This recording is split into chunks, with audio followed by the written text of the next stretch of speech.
Transfer function for positive feedback and negative feedback and stability of system. यहाँ पर हमने consider किया एक इलेक्ट्रिक सिस्टम। यहाँ पर ये रेसिस्टेंस लगा हुआ है, यहाँ पर ये कैपेसिटेंस लगा हुआ है। यहाँ पर ये सिस्टम को हमने दिया इनपुट जो कि वी आई ऑफ टी, और ये जो सिस्टम होगा वो हमें देगा आउटपुट जो कि होगा वी सी ऑफ टी। तो यहाँ पर अगर हम लोग देखें, यहाँ पर ये जो पूरा जो सिस्टम है वो टाइम डोमेन में। तो जैसे कि हमें पता है ये जो सिस्टम होगा इसे हमें सबसे पहला टाइम डोमेन से एस डोमेन में कन्वर्ट करना होगा। जब हम लोग ये सिस्टम को टाइम डोमेन से एस डोमेन में कन्वर्ट करें, हमें पता है टाइम डोमेन का मतलब क्या है, एस डोमेन का मतलब क्या है। तो जब हम लोग जिस सिस्टम को टाइम डोमेन से एस डोमेन में कन्वर्ट करेंगे तो जो रेसिस्टेंस होगा वो एज इट इज़ होगा। सिमिलरली जो इंडक्टेंस होगा वो बराबर में होगा एल इंटू एस के, और जो कैपेसिटेंस होगा वो बराबर में होगा 1 divided by C into S के। तो यहाँ पर अगर हम लोग देखें, यहाँ पर ये जो सिस्टम है इसको हमने एस डोमेन में कन्वर्ट कर लिया। यहाँ पर ये जो इनपुट होगा वो होगा we I of S.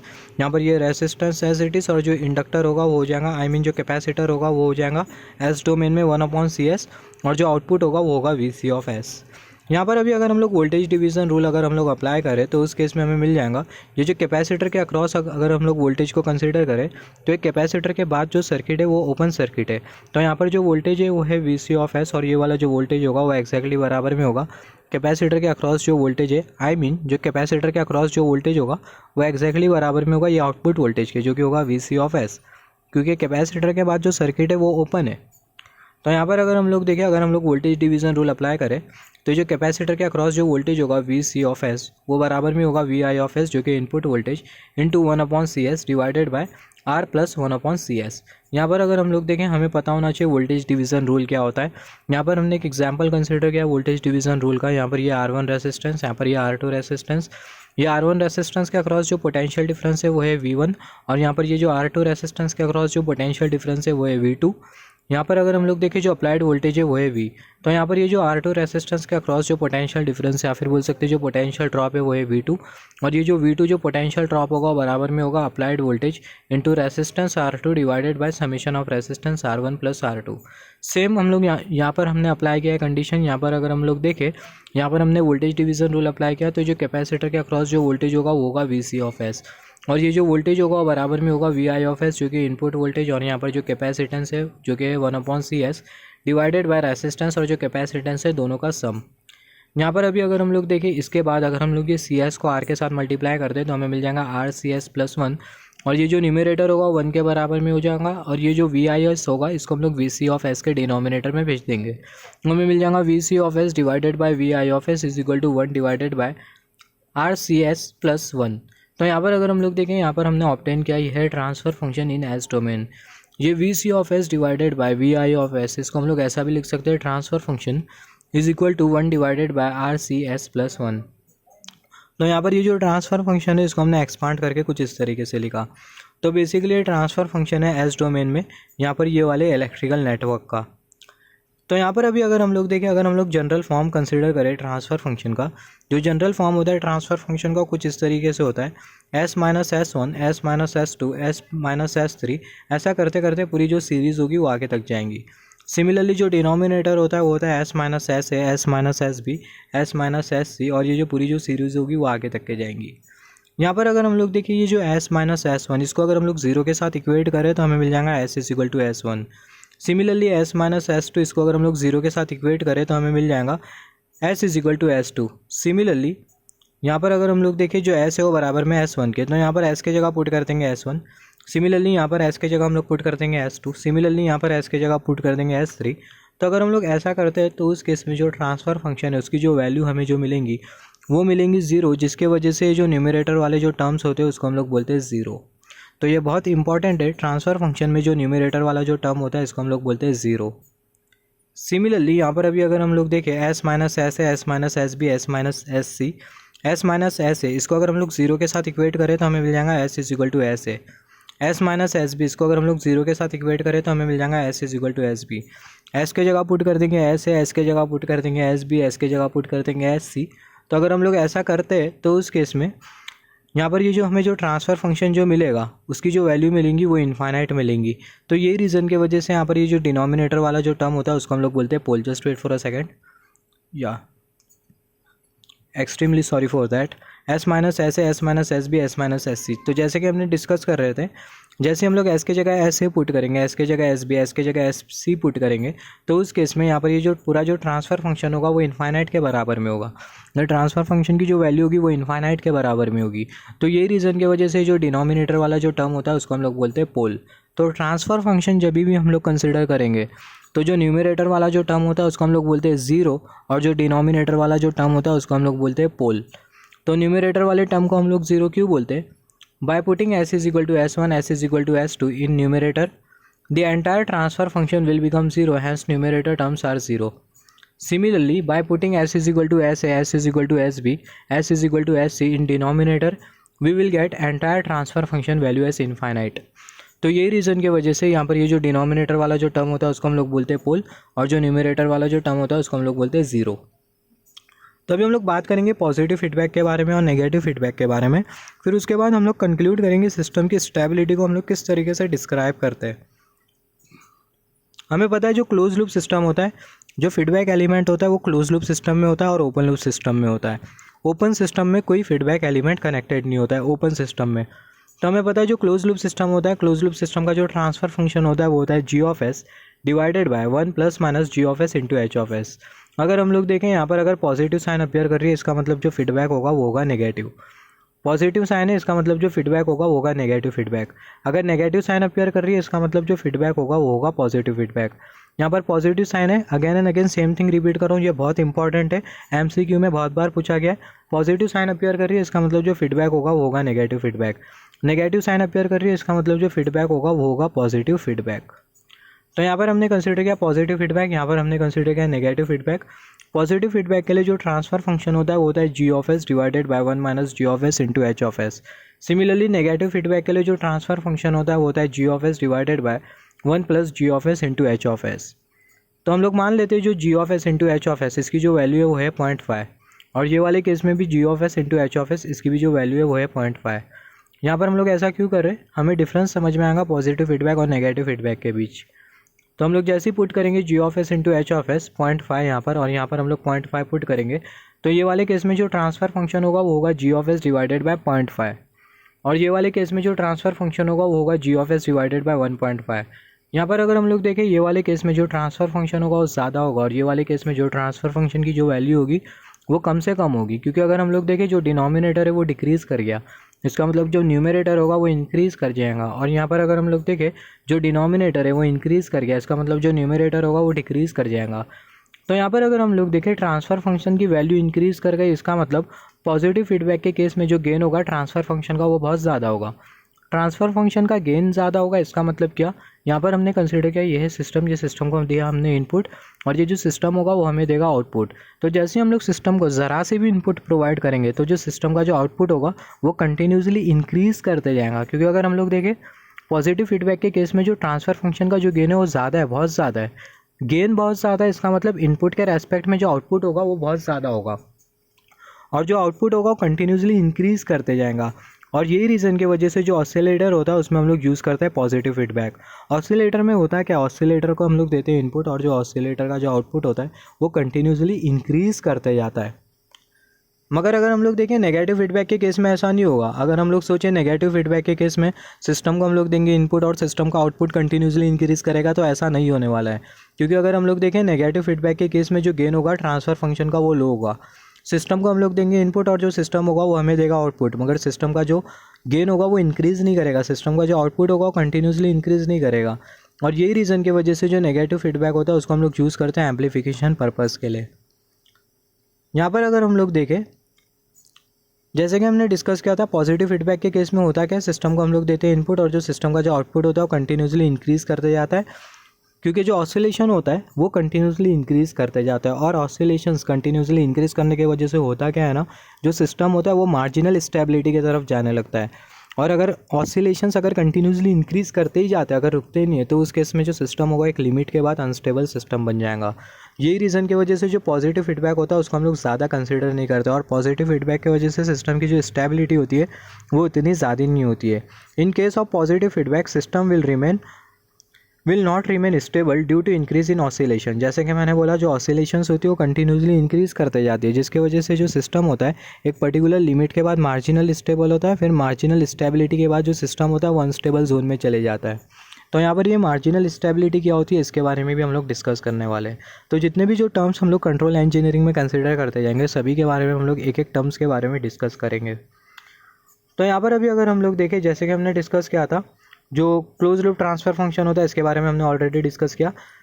Similarly negative feedback के केस में, इन केस ऑफ नेगेटिव फीडबैक के केस में जो सिस्टम की जो स्टेबिलिटी होती है वो इंप्रूव करती है, या फिर हम लोग बोल सकते हैं जो सिस्टम होता है वो स्टेबल रहेगा नेगेटिव फीडबैक के केस में। तो नेगेटिव फीडबैक के केस में कोई ऑसिलेशंस वाली मगजमारी नहीं रहती है, तो जो सिस्टम होता है वो स्टेबल रहता है ज़्यादा से ज़्यादा। और हम लोग ये भी प्रूफ करेंगे किस तरीके से नेगेटिव फीडबैक के लिए जो सिस्टम होता है, हम लोग ये मैथमेटिकली भी प्रूफ करने वाले कि नेगेटिव फीडबैक के लिए जो सिस्टम होगा वो ज़्यादा स्टेबल होगा और पॉजिटिव फीडबैक के लिए जो सिस्टम होगा वो कम स्टेबल होगा। तो यहाँ पर अभी अगर हम लोग देखें सिस्टम की जब हम लोग स्टेबिलिटी के बारे में डिस्क्राइब करेंगे तो ये बहुत इंपॉर्टेंट है, इसके बारे में हम लोग बाद में डिस्कस करेंगे। पहला बात कर लेते हैं बैंडविड्थ के बारे में। कौन से केस में बैंडविड्थ ज़्यादा होगी, नेगेटिव फीडबैक के केस में बैंडविड्थ ज़्यादा होगी या फिर पॉजिटिव फीडबैक के केस में बैंडविड्थ ज़्यादा होगी।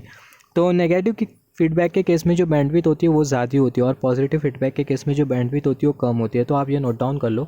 तो बैंडविड्थ का मतलब क्या होता है, बैंडविड्थ एक रेंज होती है और उस रेंज में सिस्टम का जो रिस्पांस होता है वो मैक्सिमम होता है। इसके बारे में हम लोग बात करेंगे।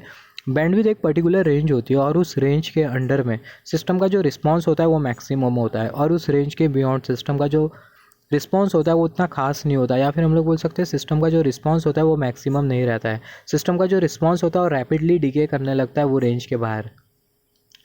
इन negative feedback bandwidth will increase and decrease in case of positive feedback. Negative feedback के केस में सिस्टम की जो बैंडविड्थ होगी वो इंक्रीज करेगी, मगर पॉजिटिव फीडबैक के केस में सिस्टम की जो बैंडविड्थ होगी वो डिक्रीज करेगी। इसको हम लोग मैथमेटिकली भी प्रूव करेंगे। तो यहाँ पर हमने कंसिडर किया है transfer function 1 divided by S tau plus 1।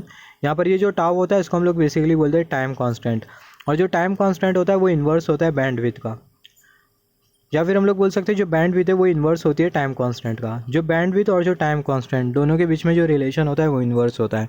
हमने डिस्कस किया है टाइम कांस्टेंट का मतलब क्या है। टाइम कांस्टेंट का मतलब ये होता है कोई भी सिस्टम अपनी 63% वैल्यू को अटेन करने के लिए कितना टाइम ले रहा है, फाइनल वैल्यू का 63% अटेन करने के लिए कितना टाइम ले रहा है।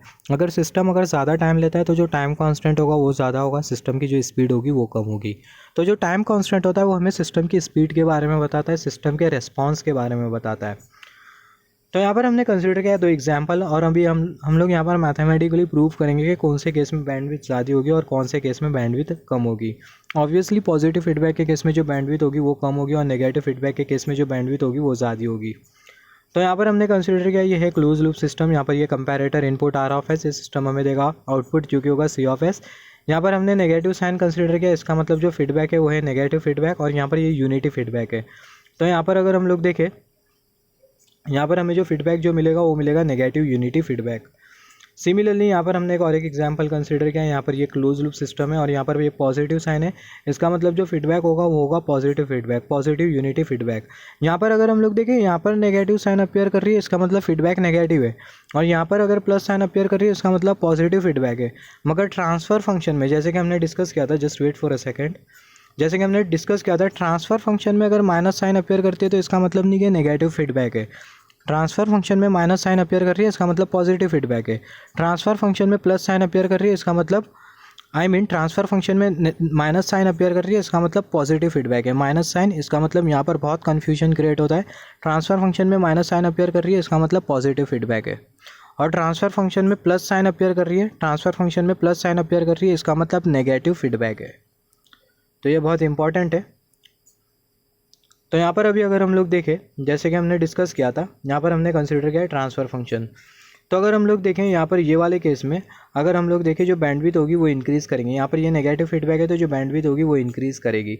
हमें जो अल्टीमेटली जो ट्रांसफ़र फंक्शन मिलेगा वो मिलेगा 1/s+3। तो यहाँ पर ये ट्रांसफ़र फंक्शन हमें कैसा मिलेगा, यहाँ पर अगर हम लोग देखें जो g(s) है वो बराबर में 1/s+2, और यहाँ पर ये माइनस साइन है। तो हम लोग क्या करेंगे, ये जो ट्रांसफ़र फंक्शन है ये ट्रांसफ़र फंक्शन में g(s) के जगह हम लोग पुट कर देंगे 1/s+2। यहाँ पर भी हम लोग पुट कर देंगे 1/s+2। यहाँ पर अगर हम लोग देखें ये नेगेटिव फीडबैक है, यहाँ पर ये नेगेटिव फीडबैक है, इसका मतलब ट्रांसफ़र फंक्शन में प्लस साइन होगी, यहाँ पर प्लस साइन होगी तो यहाँ पर हम लोग पुट कर देंगे जी ऑफ एस की जगह 1/s+2। तो अल्टीमेटली हमें जो ट्रांसफ़र फंक्शन जो निकल के आएगा वो होगा 1/s+3। तो ट्रांसफ़र फंक्शन हमें जो निकल के आएगा ये नेगेटिव फीडबैक के केस में वो होगा 1/s+3। सिमिलरली ये वाले केस में हमें जो ट्रांसफ़र फंक्शन जो निकल के आएगा वो होगा 1/s+1। तो यहाँ पर अगर हम लोग देखें ये जो ट्रांसफ़र फंक्शन है उसको हम लोग कुछ इस तरीके से लिख सकते हैं 1/s τ+3।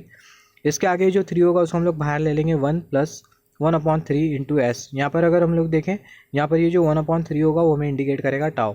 सिमिलरली ये वाले केस में भी जो ट्रांसफ़र फंक्शन होगा उसको हम लोग लिख सकते हैं 1/s τ+1। यहाँ पर अगर हम लोग देखें फर्दर हम लोग इसको लिखेंगे 1/ यहाँ पर ये डिनोमिनेटर में 1, ये जो 1 होगा उसको हम लोग बाहर कंसिडर करेंगे 1+1/1 और यहाँ पर ये s। तो यहाँ पर अगर हम लोग देखें यहाँ पर ये ट्रांसफ़र फंक्शन को हम लोग कुछ इस तरीके से लिख सकते हैं। तो अगर हम लोग ऐसा लिखें तो उस केस में हमें मिल जाएगा टाइम कांस्टेंट। यहाँ पर अगर हम लोग देखें s से पहले वाला जो टर्म होता है वो हमें इंडिकेट करता है टाइम कांस्टेंट। सिमिलरली यहाँ पर भी जो s से पहले वाला जो टर्म होगा वो हमें इंडिकेट करेगा टाइम कांस्टेंट। तो ये वाले केस में अगर हम लोग देखें जो टाइम कांस्टेंट होगा वो होगा 1/3 और ये वाले केस में जो टाइम कांस्टेंट होगा वो होगा 1/1। तो जैसे कि हमने डिस्कस किया था जो बैंडविड्थ होती है वो इन्वर्स होती है टाइम कांस्टेंट का। तो ये वाले केस में जो टाइम कांस्टेंट है वो है 1/3। तो यहाँ पर टाउ की जगह हम लोग पुट कर देंगे 1/3 तो हमें मिल जाएगा बैंडविड्थ इज इक्वल टू 1/1/3। 3 को न्यूमरेटर में भेज देंगे तो जो बैंडविड्थ हमें जो मिलेंगी वो मिलेंगी 3। सिमिलरली यहाँ पर अगर हम लोग देखें 1/1 ये होगा टाइम कांस्टेंट, तो जो टाउ होगा बराबर में होगा 1/1 के। तो यहाँ पर ये टाउ की जगह आ जाएगा 1/1, अल्टीमेटली 1 न्यूमरेटर में चले जाएगा तो जो बैंडविड्थ होगी वो 1 के बराबर में होगी। तो यहाँ पर अगर हम लोग देखें यहाँ पर जो ट्रांसफ़र फंक्शन है वो है 1/s+2 और यहाँ पर भी जो ट्रांसफ़र फंक्शन है वो है 1/s+2। नेगेटिव फीडबैक के केस में और पॉजिटिव फीडबैक के केस में जो ट्रांसफ़र फंक्शन है वो सेम है जो कि 1/s+2 और यहाँ पर भी है 1/s+2। मगर अगर हम लोग देखें नेगेटिव फीडबैक के केस में जो बैंडविड्थ है वो है 3 और पॉजिटिव फीडबैक के केस में जो बैंडविड्थ है वो है 1। इसका मतलब नेगेटिव फीडबैक के केस में जो बैंडविड्थ होती है वो इंक्रीज़ करती है और पॉजिटिव फीडबैक के केस में जो बैंडविड्थ होती है वो डिक्रीज़ करती है।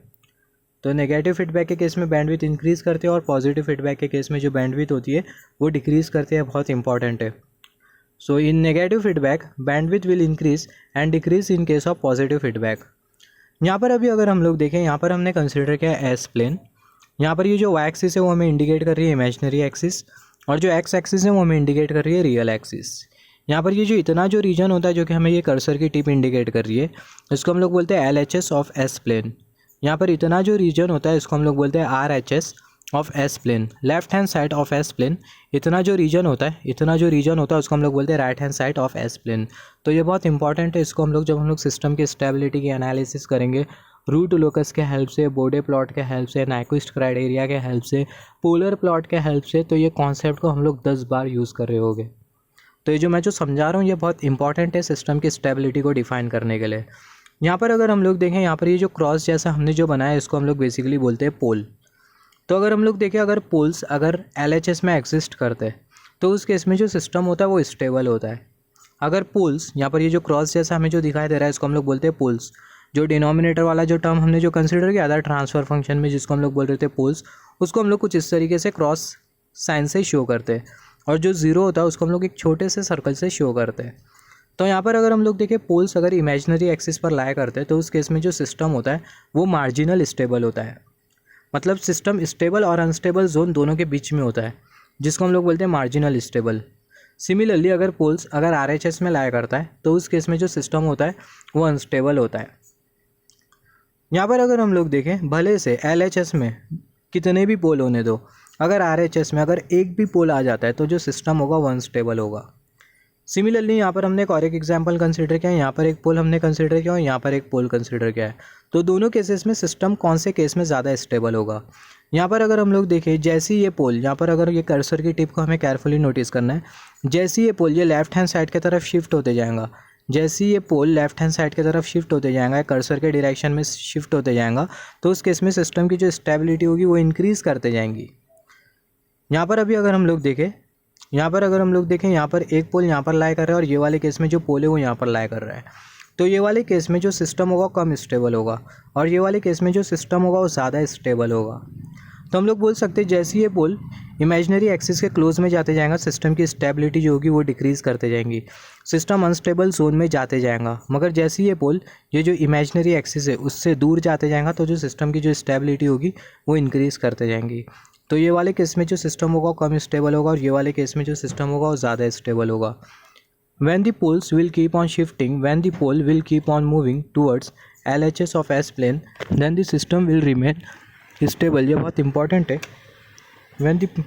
when the poles, just wait for a second, यहाँ पर अगर हम लोग देखें, just wait for a second, हाँ, when the poles will keep on moving toward LHS of S plane, then stability of system will keep on increasing। जैसे कि मैंने बोला, जब भी पोल LHS के तरफ शिफ्ट होते जाएंगे तो उस केस में सिस्टम की जो स्टेबिलिटी होगी वो इंक्रीज़ करते जाएंगे। ये बहुत इंपॉर्टेंट है। तो यहाँ पर हमने कंसिडर किया दो एग्जांपल। यहाँ पर हमने कंसिडर किया ये है नेगेटिव फीडबैक और यहाँ पर हमने कंसिडर किया है पॉजिटिव फीडबैक। तो हम लोग देखेंगे दोनों में से जो सिस्टम होगा कौन से केस में स्टेबल होगा। सिस्टम ज़्यादा स्टेबल नेगेटिव फीडबैक के केस में होगा या फिर ज़्यादा स्टेबल पॉजिटिव फीडबैक के केस में होगा। तो यहाँ पर अगर हम लोग देखें, अगर हम लोग ट्रांसफ़र फंक्शन कंसीडर करें तो जो ट्रांसफ़र फंक्शन होगा यहाँ पर ये नेगेटिव फीडबैक है, इसका मतलब यहाँ पर पॉजिटिव साइन। तो जो ट्रांसफ़र फंक्शन होगा वो होगा G of S divided by 1 plus G of S into H of S. तो अगर हम लोग देखें जो जी ऑफ एस है वो बराबर में 1 डिवाइडेड बाय एस प्लस 1। तो इसके आगे हमें मिल जाएगा जी ऑफ एस के जगह हम लोग पुट कर देंगे 1 डिवाइडेड बाय एस प्लस 1। यहाँ पर ये जो फॉरवर्ड जो ब्लॉक होता है, ये वाला जो ब्लॉक होता है वो हमें इंडिकेट करता है जी ऑफ एस। तो जो जी ऑफ एस है वो बराबर में 1 डिवाइडेड बाय एस प्लस 1। तो यहाँ पर ये जी ऑफ एस के जगह हम लोग पुट कर देंगे 1 divided by S plus 1।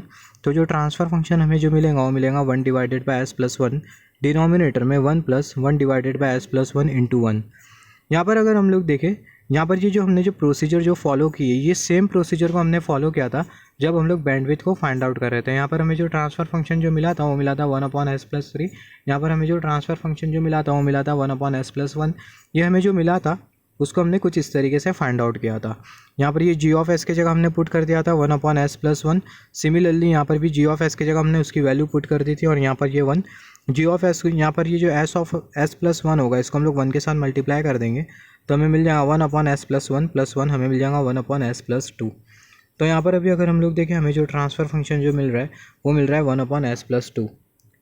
Similarly यहाँ पर अभी अगर हम लोग देखें, यहाँ पर हमने कंसिडर किया है, यहाँ पर हमने पॉजिटिव फीडबैक कंसीडर किया है। तो यहाँ पर अभी अगर हम लोग देखें, यहाँ पर हमने पॉजिटिव फीडबैक कंसीडर किया है। तो जो ट्रांसफ़र फंक्शन होगा वो होगा G of S divided by 1 minus G of S into H of S. तो यहाँ पर ये जी ऑफ एस की जगह हम लोग पुट कर देंगे 1 डिवाइडेड बाय एस प्लस 1। तो हमें मिल जाएगा transfer function 1 divided by S plus 1, denominator में 1 minus 1 divided by S plus 1 into 1। अभी हम लोग क्या करेंगे, जो एस प्लस 1 होगा उसको हम लोग 1 के साथ मल्टीप्लाई कर देंगे। जो ट्रांसफ़र फंक्शन होगा वो होगा 1 divided by S plus 1 divided by S plus 1 minus 1। तो ये प्लस 1 माइनस 1 कैंसिल हो जाएगा, हमें मिल जाएगा 1/s। तो जो ट्रांसफ़र फंक्शन हमें जो मिलेगा वो मिलेगा 1/s। ये न्यूमरेटर वाला जो टर्म होगा 1 बन जाएगा और जो डिनोमिनेटर वाला जो टर्म होगा वो s के बराबर में होगा, प्लस 1 माइनस 1 कैंसिल। तो हमें जो ट्रांसफ़र फंक्शन जो मिलेगा वो मिलेगा 1/s। तो अगर हम लोग देखें नेगेटिव फीडबैक के केस में जो ट्रांसफ़र फंक्शन है वो है 1/s प्लस 2।